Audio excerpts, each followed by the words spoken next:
As a survivor of childhood sexual abuse, the best goal is to want to go from victim to survivor to thriver. In this message, I'll be talking about breaking the cycle, part of the series on thriving. In talking about breaking the cycle, I'm not referring to stopping the childhood abuse because that's in your past, although it doesn't necessarily stay there. I'm talking about breaking the cycle of reactions or life habits that can restrict living life to the full. That's what we'll start in just a moment.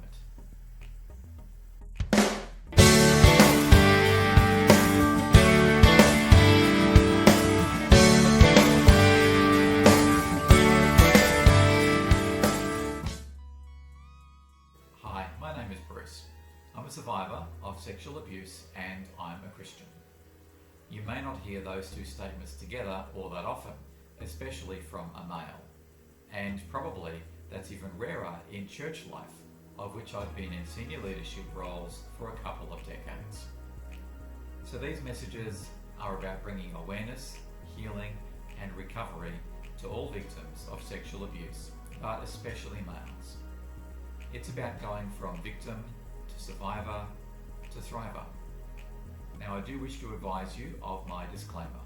I am not a medical professional, but what I intend to share is what has helped me over the years. Like myself, you need to determine what you feel is helpful and suitable for you. Breaking the cycle. You may not even realise there is a cycle you are in, or a cycle that you may go into at certain times, perhaps triggered by certain events. There is a single word descriptor that survivors of CSA, childhood sexual abuse, use, and if and when they tell others about their abuse. It's called disclosure. Disclosure is a very personal thing, and it is entirely up to the choice of the individual. If you're a survivor of CSA, you do not have to disclose. In fact, depending on where you are on your recovery journey, it can be harmful if you do disclose. There's also the reasons why you might disclose your past abuse. For many, they would be looking at the reasons why they would disclose and what outcomes they want to see as a result of that. There's so much to disclosure that it really deserves a message all by itself. Let me say on that then, that I'm not advising you to disclose or say anything you have to. Likewise, if you think you want to, then I'm not saying don't, but do proceed wisely if you choose to. I mention all of that because as I cover breaking the cycle, it does relate somewhat to disclosure. That's the ability to tell others about your abuse, and it can sometimes indicate where we are on the healing journey. So, if you're up for some of the disclosure thing, perhaps in a limited way, to select people or persons, then no doubt you are feeling a level of recovery. I have told others about my abuse, some, not many, and I disclose different aspects to different people based on the situation and the purpose of such a disclosure. After I did that, it kind of reinforced to me that I was able to do it, to tell others and survive the risk, because I had a level of strength in my healing and recovery. Was it scary? Yes.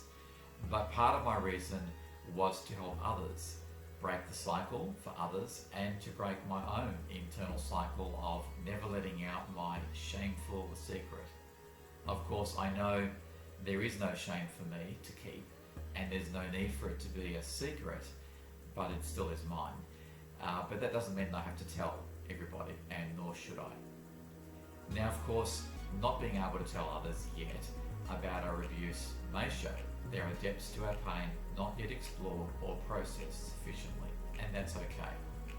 Or perhaps you don't feel to tell even if you do feel guilt, and that's okay too.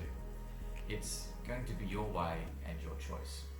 I just wanted to flag that if there's any hesitancy in the thought of disclosing, then it could be a sign of not ready yet. Maybe there's a repetitive looped message that goes on inside of your head.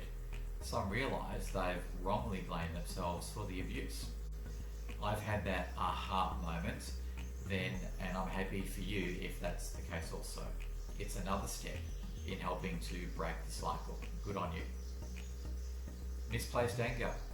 That's where you blame yourself for letting the abuse happen.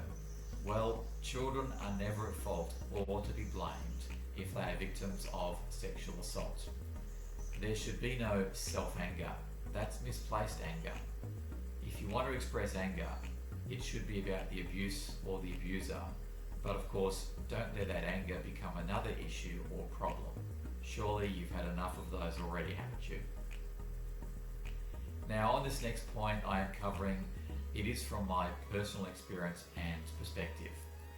If you've seen my introduction message or my personal testimony, you will know the reasons why I started this YouTube channel on childhood sexual abuse.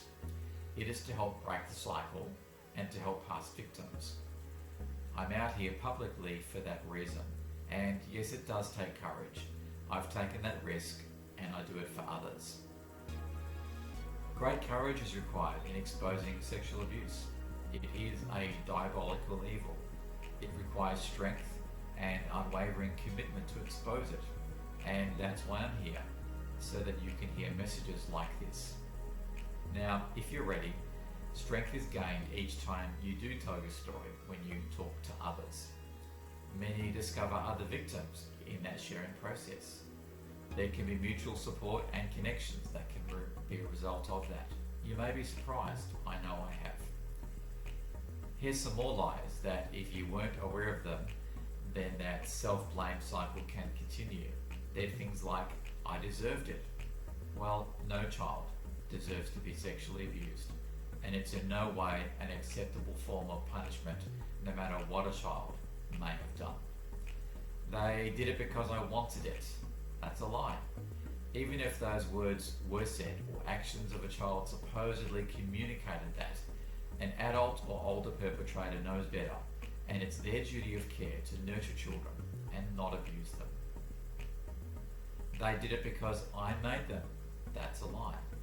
The source of those lies or thoughts are most likely from the perpetrators.